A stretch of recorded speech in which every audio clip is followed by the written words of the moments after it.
हाय मेरे YouTube family, आपके अपने चैनल प्रियंका ब्लॉगर में आपका स्वागत है। तो फ्रेंड्स, मैं उम्मीद करती हूँ कि आप लोग अच्छे होंगे, सुरक्षित होंगे, अपने अपने कामों में मस्त होंगे। मैं भी ठीक हूँ। तो फ्रेंड्स, जैसे कि आप लोगों ने मेरा थंबनेल भी देख ही लिया होगा और आप लोगों को शायद पता भी होगा, जो साक्षी हत्याकांड है 28 मई दिल्ली में ये घटित हुई थी।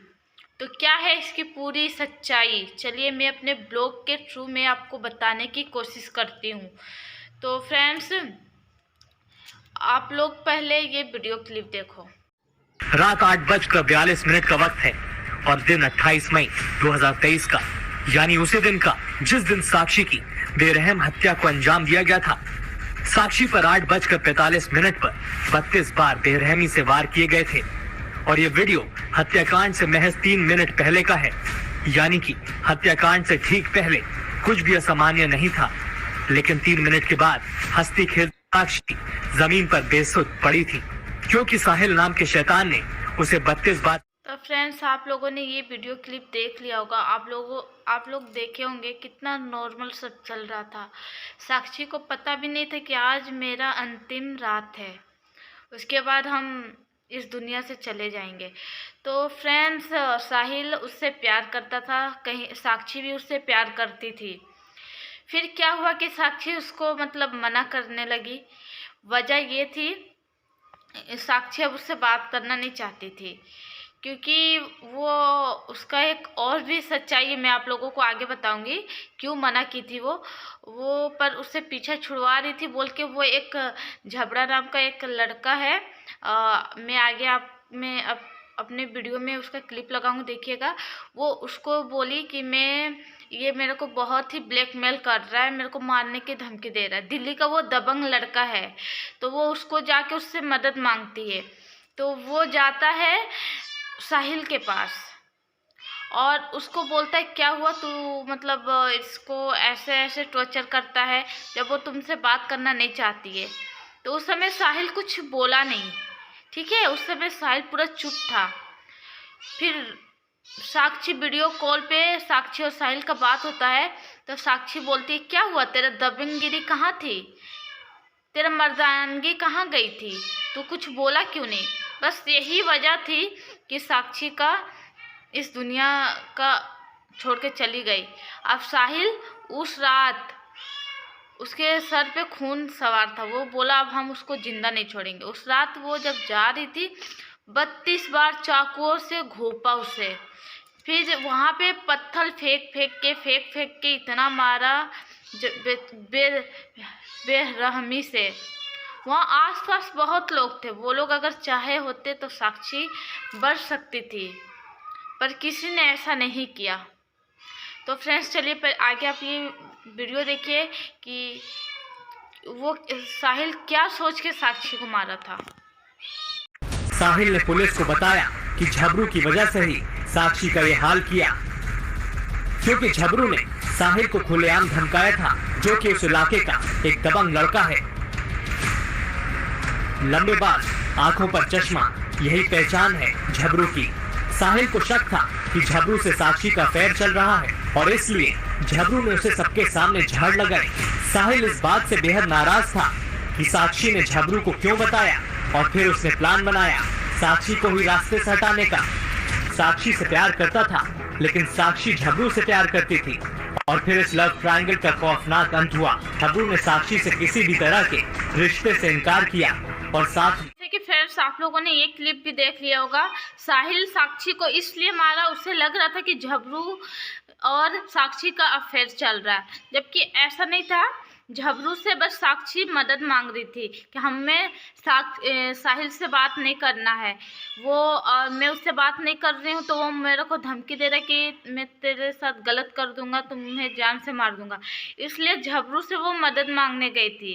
तो साहिल को ये लग रहा था कि झबरू और साक्षी का अफेयर चल रहा है, तो इसलिए वो साक्षी को बोला कि सोचा कि आखिर तू साक्षी झबरू को हमारे ये सब बातों को क्यों बताई, उससे शेयर क्यों की।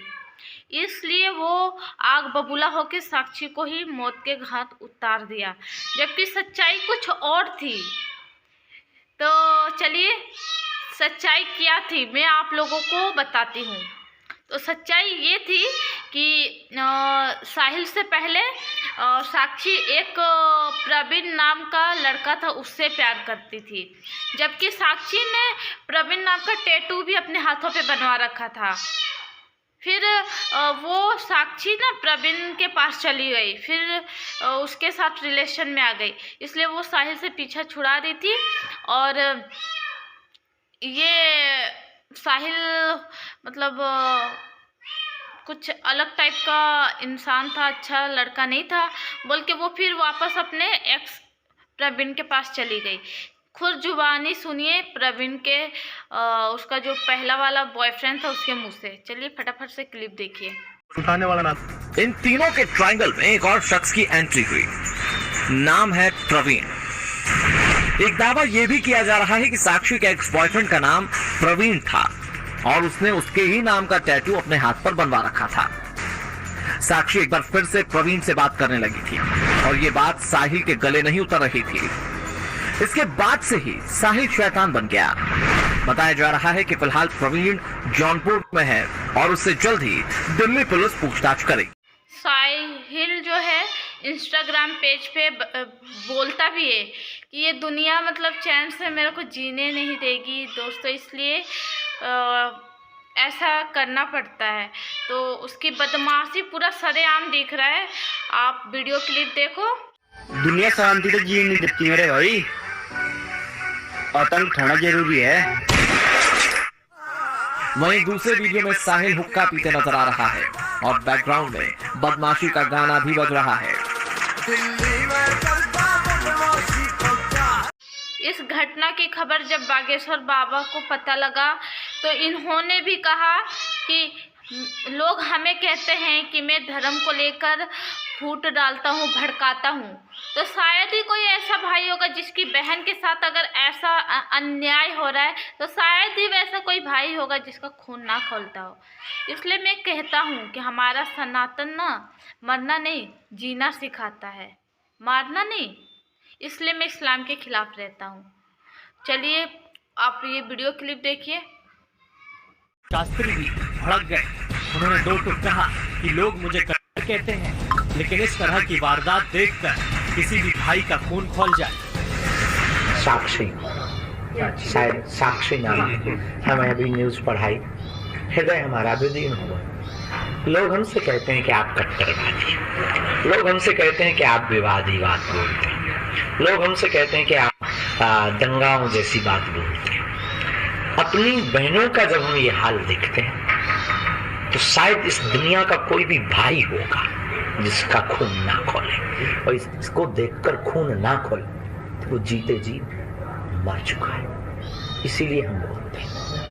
तो फ्रेंड्स, जब साहिल का परिवार से पुलिस वाले ने बोला कि तुम्हारा मतलब साहिल ऐसा किया साक्षी के साथ, तो उसके साथ क्या करना चाहिए, तो उसका फैमिली बोल रहा साहिल का कि वो जो लड़की के साथ किया उसको भी फांसी होनी चाहिए। तो कहीं ना कहीं